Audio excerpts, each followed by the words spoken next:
May the words of my mouth and the meditations of my heart be always acceptable to you, O Lord, my rock and my redeemer. Amen. Please be seated. Jesus was an amazing storyteller. Sometimes he used parables. All parables are stories, but not all stories are parables. A parable always illustrates a moral lesson. And today, Luke told us right up front that the story of the Good Samaritan is a parable. So there's more to this story than just doing or not doing a good deed. This is a moral lesson about what it means, maybe even what it costs, to love our neighbor. The story began with a lawyer who wanted to test Jesus. Who is my neighbor?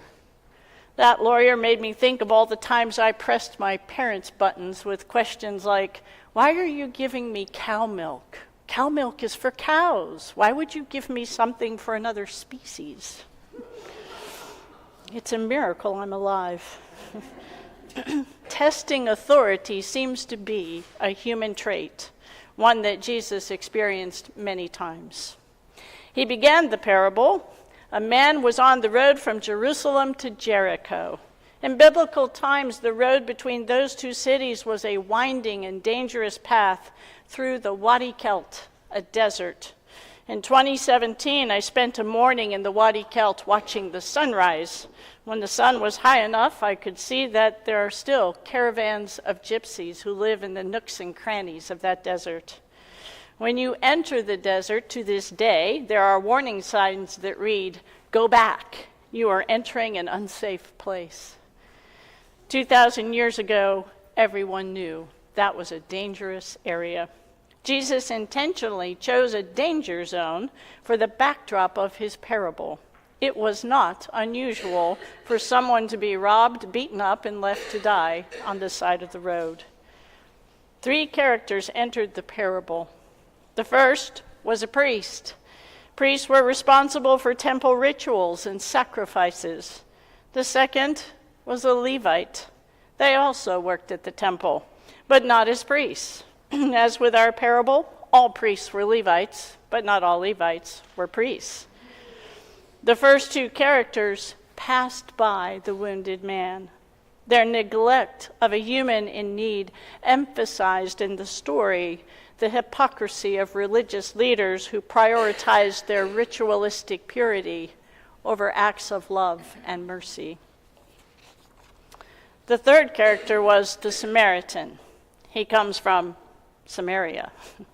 It's a small region that was between Nazareth, where Jesus grew up, and Jerusalem. So Jesus would have traveled that area a lot. But the dangerous road in this story between Jerusalem and Jericho is not in Samaria. It's in Judea. The Samaritan, therefore, is a foreigner traveling on a dangerous road. He sees the wounded man in the ditch, and without any thought of his own safety, he walks toward the man. He attends the wounds, takes the man to an inn where he can recover, and pays for all of it from his own purse.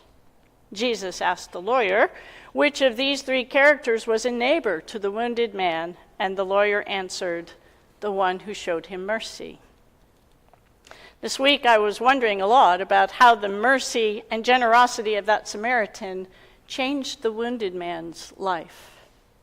We all know people who've gone to the hospital for emergency care and 6 to 8 weeks later get a really big bill in the mail. The Samaritan anticipated the financial help that man would need. He prepaid the medical bills and then committed to pay for any other expenses that were incurred. There were no boundaries placed on his generosity. When they first arrived at the inn, it is the Samaritan who personally tended to the man's wounds. After the trauma of being beaten, the consistent kindness of a familiar person would have been very comforting. The Samaritan anticipated the impact of that trauma, and he changed his own schedule so that he could be the one who would care for this man. It's as if the Samaritan put himself in the wounded man's shoes and wondered, what does he need to be restored to wholeness, to flourish as if this event had never happened. Loving our neighbor comes with a standard of care that not only meets the immediate needs of our neighbor, but also anticipates a path to restoration and wholeness. To reach that level of care, you really have to know your neighbor. Quite a few of us are gathering on Wednesday nights and reading Jonathan Haidt's book called The Righteous Mind. His work challenges us to see morality not as a single universal code, but as a tapestry woven from different cultures and values. The Samaritan did not ask the wounded man to fit into his worldview before helping him. He simply loved him as he was. To love our neighbor in the 21st century, we have to do the same thing, recognizing and respecting the moral frameworks that shape others' lives, even when they differ from our own. I was about to end the sermon right there, and last night, kind of late, I had an epiphany, and so there's an addendum. It's a 21st century version of the parable. A lawyer asked Jesus, "Who is my neighbor?" And then Jesus tells this parable. A church was involved in a litigation and lost. Its building, most of its property were taken in satisfaction of a court proceeding. Church leaders began calling nearby churches seeking shelter, a place to gather and worship. Most of their calls weren't returned. Some churches didn't have enough space or enough time to be helpful. But the Good Samaritan Church was a different denomination, but it was filled with mercy. The Samaritan learned that the church lost its property partly because it was unwilling to live only the easy parts of the baptismal covenant. Respecting the dignity of every human is not easy. The Samaritans welcomed the stranger into their home. They made space in the sacristy for another altar guild, space in the kitchen for another hospitality team, space for staff and storage and Sunday school classes. They shared everything they had.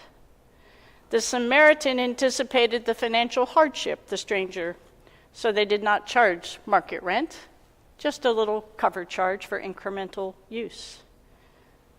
This parable should sound familiar.